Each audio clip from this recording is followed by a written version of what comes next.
श्री गणेशाय नमः। श्री हरतालिका व्रत कथा। यथा हरतालिका व्रत कथा इस तरह है। जिसके दिव्य वेश रास पर मदार अथवा आंख के पुष्प की माला शोभा देती है, जिस भगवान चंद्रशेखर के कंठों में मुंडों की मालाएं पड़ी हुई हैं, जो माता पार्वती दिव्य वस्त्रों से भगवान शंकर दिगंबर वेश धारण किए हैं, उन दोनों भगवती तथा माता गौरी और शंकर को नमस्कार करती हूँ। कैलाश पर्वत के शिखर पर माता पार्वती ने महादेव से पूछा, हे महादेव, अब हमसे आप गुप्त से गुप्त वार्ता कहिए, जो सबके लिए सब धर्मों से सरल हो अथवा महान फल देने वाली हो। हे नाथ, अब आप हमसे भली भांति प्रसन्न होकर आप मेरे सम्मुख प्रकट कीजिए। हे नाथ, आप यदि मान्य और अंत रहित हैं, आपकी माया का कोई पार नहीं है। अब हम आपको किस प्रकार से प्राप्त करें और कौन कौन से दान पुण्य फल से आप हमें वर के रूप में मिलेंगे। तब महादेव जी बोले, हे देवी सुनो, मैं उस व्रत को कहता हूँ जो परम गुप्त है, मेरा सर्वस्व है। जैसे तारागणों में चंद्रमा, ग्रहों में सूर्य, वर्णों में ब्राह्मण और देवताओं में गंगा, पुराणों में महाभारत, वेदों में साम, इंद्रियों में मन श्रेष्ठ है, वैसे पुराण वेद में इसका वर्णन आया है, जिसके प्रभाव से तुमको मेरा आसन प्राप्त हुआ है। हे प्रिय, यही मैं तुमसे वर्णन करता हूँ। अब सुनो। भादो मास के शुक्ल पक्ष में हस्त नक्षत्र तृतीया तीज के दिन को इस व्रत का अनुष्ठान करने से सब पापों का नाश हो जाता है। हे देवी सुनो, तुमने पहले हिमालय पर्वत पर इस व्रत को किया था, जो मैं सुनाता हूँ। पार्वती जी बोली, हे प्रभु, इस व्रत को मैंने किस लिए किया था, वह सुनने की इच्छा है, सो कहिए। शंकर जी बोले, आर्यावर्त में हिमांचल नामक एक पर्वत है, जहाँ अनेक प्रकार की भूमि अनेक प्रकार के वृक्षों से सुशोभित है, जिन पर अनेक प्रकार के पक्षीगण रहते हैं, अनेक प्रकार के मृग आदि वहाँ विचरण करते हैं, जहाँ देवता गंधर्व सहित किन्नर आदि सिद्धिजन रहते हैं। गंधर्व गण प्रसन्नतापूर्वक गान करते हैं। पहाड़ों के शिखर कंचनमणि वैद्य आदि से सुशोभित रहते हैं, जहाँ गिरिराज आकाश को अपना मित्र जानकर अपने शिखर रूपी हाथ से छूता रहता है, जो सदैव बर्फ से ढका हुआ गंगा जी की कल कल ध्वनि से शब्दमान्य है। हे गिरिजे, तुमने बाल्यकाल में इसी स्थान पर तप किया था, 12 साल नीचे को मुख करके धूम्रपान किया, तब फिर 64 वर्ष तुमने बेल के पत्ते भोजन करके ही तप किया। माघ के महीने में जल में रहकर तथा वैशाख में अग्नि में प्रवेश करके तप किया। सावन के महीने में बाहर खुले निवास पर अन्य जल त्याग तप करती रही। तुम्हारे कष्टों को देख तुम्हारे पिता को चिंता हुई। वे चिंतातुर होकर सोचने लगे कि मैं इस कन्या को किसके साथ वर्ण करूं। तब इस अवसर पर देवयोग से ब्रह्मा जी के पुत्र देव ऋषि नारद जी वहाँ आए। देव ऋषि नारद जी ने तुमको देखा, मतलब शैलपुत्री माता पार्वती जी को देखा, तो तुम्हारे पिता हिमांचल ने देव ऋषि को अर्घ्य पदम आसन देकर सम्मान सहित बिठाया और कहा, हे मुनिवर, आज आपने यहाँ तक आने का कैसे कष्ट किया। आज मेरा अहोभाग्य है कि आपका शुभ आगमन यहाँ पर हुआ, कहिए क्या आज्ञा है। तब नारद जी बोले, हे गिरिराज, मैं विष्णु भगवान का भेजा हुआ आया हूँ, तुम मेरी बात सुनो। आप अपनी लड़की को उत्तम वर प्रदान करो। ब्रह्मा शिव आदि देवताओं में विष्णु के समान कोई नहीं है, इसलिए अपनी पुत्री का दान विष्णु भगवान को दे। हिमांचल बोले, यदि भगवान वासुदेव स्वयं ही पुत्री को ग्रहण करना चाहते हैं, तो फिर इस कार्य के लिए ही आपका आगमन हुआ है, तो यह तो मेरे लिए गौरव की बात है। मैं अपनी पुत्री अवश्य उनको ही दूंगा। हिमांचल की यह कथा सुनते ही देवर्षि नारद जी आकाश में अंतर्ध्यान हो गए और शंख चक्र गदा पद्म एवं पीताम्बरधारी विष्णु के पास जा पहुँचे। नारद जी ने हाथ जोड़कर विष्णु भगवान जी से कहा, हे प्रभु, आपका विवाह कार्य निश्चित हो गया है। यहाँ हिमांचल ने प्रसन्नता पूर्वक कहा, हे पुत्री, मैंने तुमको गरुड़ ध्वज भगवान विष्णु को अर्पण कर दिया है। पिता के वाक्यों को सुनते ही पार्वती जी अपनी सहेली के घर गई और पृथ्वी पर गिरकर अत्यंत दुखित होकर विलाप करने लगी। उनको विलाप करते हुए देखकर सखी बोली, हे देवी, तुम किस कारण से दुखी हो और तुम क्यों विलाप कर रही हो, मुझे बताओ, मैं अवश्य तुम्हारी इच्छा पूर्ण करूंगी। तब पार्वती बोली, हे सखी सुनो, मेरी जो अभिलाषा है अब मैं वह सुनाती हूँ। मैं महादेव जी को वरण करना चाहती हूँ, इसमें संदेह नहीं।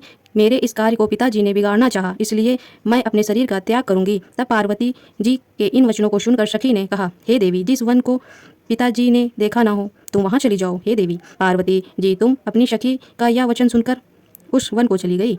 पिता हिमांचल तुमको घर में ढूंढने लगे और सोचने लगे कि मेरी पुत्री को या तो कोई देव दानव अथवा किन्नर हरण करके ले गया है। मैंने नारद जी को यह वचन दिया था कि मैं अपनी पुत्री को गरुड़ ध्वज भगवान के साथ वरण करूंगा। हाय, अब यह किस तरह पूरा होगा। ऐसा सोचकर बहुत चिंतातुर हो मूर्छित हो गए। तब सब लोगों ने हाहाकार करते हुए आए और मूर्छा नष्ट होने पर गिरिराज से बोले, हमें अपनी मूर्छा का कारण बताओ। तब हिमांचल बोले, मेरे दुख का कारण यही है कि मेरी रत्न रूपी कन्या का कोई हरण कर ले गया है, या सर्प डस गया, अथवा किसी सिंह या व्याघ्र ने मार डाला है। न जाने वह कहाँ चली गई है, या उसे किसी राक्षस ने मार डाला है। इस प्रकार कहकर गिरिराज दुखित होकर इस तरह कांपने लगे जैसे तीव्र आयु चलने पर कोई वृक्ष कांपता है। तत्पश्चात हे पार्वती जी, तुमको गिरिराज जी सखियों सहित घने जंगल में ढूंढने निकले। सिंह व्याघ्र आदि हिंसक जंतुओं के कारण वन महाभयंकर प्रतीत होता था। तुम भी सखी के साथ जंगल में घूमती हुई भयानक जंगल में एक नदी के तट पर एक गुफा में पहुंची। उस गुफा में तुम अपनी सखी के साथ प्रवेश कर गई।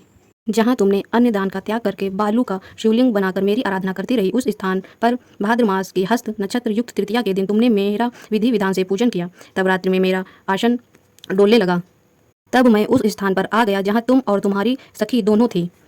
मैंने आकर तुमसे कहा, मैं तुमसे प्रसन्न हूँ, तुम मुझसे वरदान मांगो। तब तुमने कहा, हे महादेव, यदि आप मुझसे प्रसन्न हैं तो हे महादेव, आप ही मेरे पति हो। मैंने कहा, तथास्तु, ऐसा ही होगा। यह कहकर मैं कैलाश पर्वत चला गया। तुमने प्रभात होते ही उस बालू के शिव लिंग की प्रतिमा को नदी में विसर्जित कर दिया। पार्वती, तुमने वहाँ अपनी सखी सहित व्रत का पालन किया। इतने में हिमांचल भी तुम्हें ढूंढते हुए उसी वन में आ पहुँचे।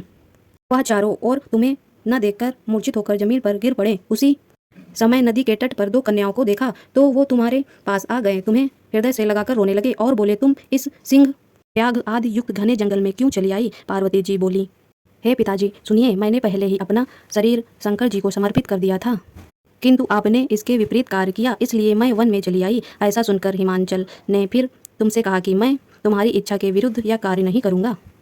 तब तुम्हारे पिता तुमको लेकर घर आए और तुम्हारा विवाह हमारे साथ कर दिया। हे प्रिय, हे पार्वती, उसी व्रत के प्रभाव से तुमको मेरा अर्ध आसन प्राप्त हुआ है। इस व्रत को मैंने अभी तक किसी के सम्मुख वर्णन नहीं किया। हे देवी पार्वती, अब मैं तुमको बताता हूँ, सो मन लगाकर सुनो। इस व्रत का नाम व्रतराज क्यों पड़ा? तुमको सखी हरण करके ले गई थी, इसीलिए इस व्रत का नाम हरतालिका पड़ा। पार्वती जी बोली, हे स्वामी, आपने इस व्रत राज का नाम तो बताया, किंतु मुझे इसकी विधि एवं फल भी बताएं। इसको करने से किस फल की प्राप्ति होती है? तब शंकर जी बोले कि स्त्री जाति के अत्यंत उत्तम व्रत की विधि सुनिए। सौभाग्य की इच्छा रखने वाली स्त्री इस व्रत को विधि पूर्वक करें। उसमें केले के खंभों के मंडप बनाकर चंदन बारों से सुशोभित करें। उसमें विविध रंगों से रेशमी वस्त्र की चांदनी तान देवें। फिर चंदन आदि सुगंधित द्रव्यों से लेपन करके स्त्रियां एकत्र हो शंख भैरवी मृदंग बजावें। विधि पूर्वक मंगलचार यानी गीत भजन करके गौरा जी और शंकर जी की स्वर्ण निर्मित प्रतिमा को स्थापित करें। फिर शिव जी और पार्वती जी का गंध धूप दीप पुष्प आदि से विविध सहित पूजन करें। अनेक प्रकार के नैवेद्य मिठाइयों का भोग लगावें और रात्र को जागरण करें। नारियल, सुपारी, जवारी, नींबू, लौंग, अनार, नारंगी आदि फलों को एकत्रित करके धूप दीप आदि मंत्रों द्वारा पूजन करें। फिर मंत्र उच्चारण करें। शिवाय से लेकर उपवास तक के मंत्रों में प्रार्थना कर यथा प्रार्थना मंत्रार्थ है। कल्याण स्वरूप शिव है, मंगल रूपी महेश्वरा। हे शिव, आप हमें सब मनोकामनाओं को देने वाली देवी कल्याण रूपे तुमको नमस्कार है। कल्याण रूप माता पार्वती जी, हम आपको नमस्कार करते हैं और श्री शंकर जी को सदैव नमस्कार करते हैं। ब्रह्मा पूरी जगत का पालन करने वाली माता जी, आपको नमस्कार है। हे सिंहवाहिनी, संसारिक भय से व्याकुल हूँ, मेरी रक्षा करें। हे महेश्वरी, मैंने इसी अभिलाषा से आपका पूजन किया है। हे माता पार्वती जी, आप हमारे ऊपर प्रसन्न होकर मुझे सौभाग्य प्रदान कीजिए। इस प्रकार मंत्रों द्वारा उमा सहित शंकर जी का पूजन करें तथा विविध विधान सहित कथा सुनकर गौ वस्त्र तथा आभूषण संकल्प द्वारा ब्राह्मणों को दान देवें। इस प्रकार से पति तथा पत्नी दोनों एकाग्रचित होकर पूजन करें। हे देवी, इस प्रकार व्रत करने वालों के सभी पाप नष्ट हो जाते हैं। फिर वह 7 जन्म तक राज सुख भोग कर मेरे धाम को आता है। जो स्त्री इस तृतीया के दिन अन्न का भोजन करती है, व्रत को नहीं करती है, वह 7 जन्म तक वांध्या एवं विधवा होती है। जो स्त्री इस व्रत को नहीं करती है, वह धन और पुत्र के शोक से अधिक दुख को भोगती है तथा वह घोर नरक में रहकर कष्ट पाती है। इस दिन अन्नहार करने वाली सुकरी, फल खाने वाली बानरी तथा जल पीने वाली टिटहिरी, शरबत पीने वाली जोक, दूध पीने वाली सर्पिनी, मांस खाने वाली बाघनी, दही खाने वाली बिलहरी, मिठाई खाने वाली चींटी तथा सब चीज़ों को खाने वाली मुर्गी का जन्म पाती है। स्त्री को परलोक सुधारने के लिए इस व्रत को अवश्य करना चाहिए। व्रत के दूसरे दिन व्रत का पारण करने के पश्चात चांदी, सोना, तांबे या कांसे के पात्र में ब्राह्मण को अन्न दान करना चाहिए। इस व्रत को करने वाली स्त्रियां मेरे समान पति को पाती हैं। मृत्युलोक में पार्वती जी के जैसे रूप को भी प्राप्त करती हैं। जीवन संसारिक सुख को भोग कर परलोक में मुक्ति पाती हैं। हजारों अश्वमेव यज्ञ के करने से जो फल प्राप्त होता है, वही मनुष्य को इस कथा के सुनने मात्र से मिल जाता है।